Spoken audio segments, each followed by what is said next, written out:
We took several packs of ordinary office paper and put them together, and now we're going to shoot at this multi-layered target from a Makarov pistol and 2 underwater rifles, pneumatic and arbalist type.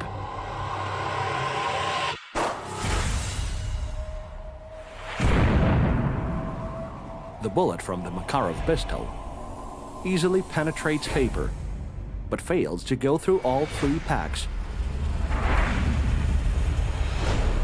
According to the safety rules, I suggest we do it from behind our armored door. Due to the destructive power of the pneumatic rifle, we're going to shoot from behind the armored door.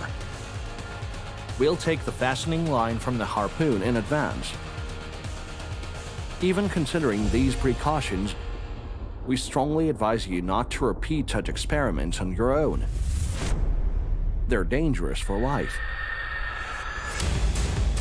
In slow motion, we can see the harpoon from the pneumatic underwater rifle penetrate the paper. But the protruding metal hook keeps it from entering it deep enough. This is why we're going to shoot with the harpoon, the hook on which is located farther from the tip.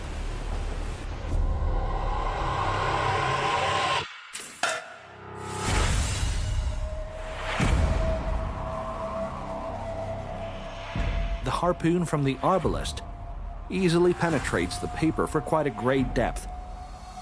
However, the protruding hook hinders movement of the arrow into the target. I think that the gun is much cooler. You probably think that the harpoon is cooler. Yeah. All right, let's have a look.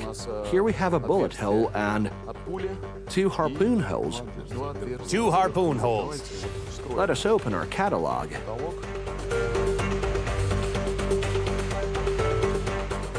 Here, come on. The bullet comes out. Oh well, I've lost our argument. We found the bullet. We found the bullet.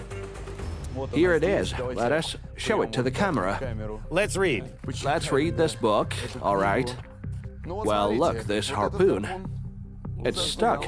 Yeah, done. And this one is still alive. Here it is, the bullet. Let's get it out. Right. Here it is, right here.